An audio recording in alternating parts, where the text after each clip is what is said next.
2018. Not only did we win there, then we formed government in the last election. We got 17 million votes, which is the highest ever won by a party. And so now we have our reform agenda. And as I repeat, reforms are painful.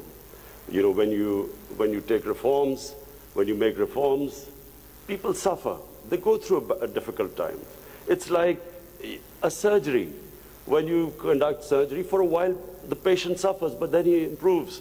The worst thing that can happen to a society is that you keep postponing reforms because of the fear that you will have opposition, the vested interest will stand up, and you don't do reforms. So we've started on an ambitious reform program.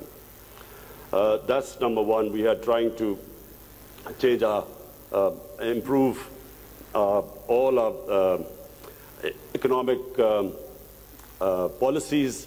We have trying to cut down our fiscal deficit. We are trying to improve exports, cut down our imports. We have unfortunately had to raise bills because we came up with, when we got into power, we had massive fiscal deficit and current account deficit. So we are doing that. But in my opinion, Pakistan now has a chance. Already we are seeing optimism. Investors are coming into our country. We feel that this is the time that Pakistan will take off. The most important thing, and one, while talking to Sheikh Mohammed last time, he told me something very interesting. He said that you must allow businesses to make money. Investors must make profits. And the reason is simple. If people don't come into business for charity, they come into business to make money. So the more, if they can make money, more people come and invest. So this is what we've done. We have started working on ease of doing business, making it easier for people to do business, easier for the investors. We are changing our tax laws, which were very cumbersome. So we are conducting a series of reforms. And already we're seeing the signs of the country improving. But most important, Pakistan has the best tourist potential. At the moment, we have hardly any tourism compared to other countries. But Malaysia, with just beach tourism and resorts, Malaysia has $22 billion it makes from tourism. Turkey, with beach and historical sites, beach tourism, Turkey has $42 billion from tourism. Now, Pakistan has probably one of the best mountain scenery anywhere in the world. Half the world's highest peaks are in Pakistan. Pakistan has 1,000 kilometers of coastline. Pakistan has the oldest historical monuments, probably as old as anywhere in the world. We have Indus Valley civilization, which is 5,000 years old. We have Peshawar, the oldest living city in the world, 2,500 years. Lahore and Multan, ancient cities. But what we have, probably more than any other, hardly any other country has, is religious tourism. We have, for Muslims, we have the Makkah and Medina of the Sikhs. The Sikh religion has the two holiest sites in Pakistan, and we have just opening those sites for Sikhs. And we have opened up a visa regime.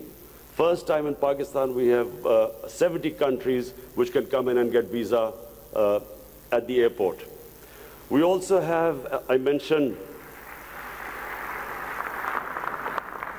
Buddhist civilization, the Gandhara civilization, which was the cradle of Buddhist civilization, is in KP, north of Islamabad.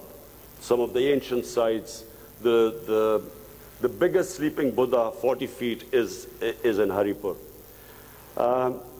And then we have, for the Sufis in Islam, we have some of the greatest highest number of Sufi shrines all over Pakistan. So what we are doing is we are opening up the country.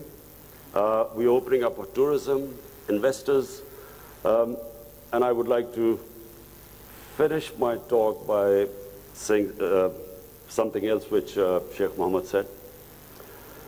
Sheikh Mohammed said, apart from this great thing which has stuck in my mind, that a businessman must make money. You see, what happened in Pakistan was people were making money. Then came 70s and we had a socialist government. When the socialist government came in, everything went anti the big businesses. They was nationalized. And the mindset of our bureaucracy and our politicians was that somehow making money was a sin. So now we are reversing the whole thing. We are now asking businesses that, look, we will help you in making money, because the more money they make, the more investment will come. But the only thing is, the money, as we create wealth, that wealth will be used to lift people out of poverty. So we want an equitable growth. We don't want the rich to get richer and the poor to get poorer. I am really against this neoliberal economics where you have 62 people owning as much wealth as 3 billion people on this earth. I think that the distribution of growth should be equitable. But the last thing I wanted to say about what Sheikh Mohammed, I still remember. It's very important that to take risks in life. Sheikh Mohammed said that when 9/11 took place, he immediately called up Sheikh Ahmed in Emirates Airline and said, buy aircrafts and engines of aircraft, because everything went down. Prices of planes went down. People were not flying as much. This is the key, in my opinion. This is the difference between very successful people and people who don't take risks. I have played 20 years of international cricket. I saw a lot of players with a lot of talent, but they never made it big because they were scared of losing. They would not take risks. Players with less talent, but that ability to take risks, chances, they also had bad times. But eventually, the ones who took more chances and risks were the ones who made it big. This is the time, my last word is to the investors. This is the time to come to Pakistan when it is just going on the upswing.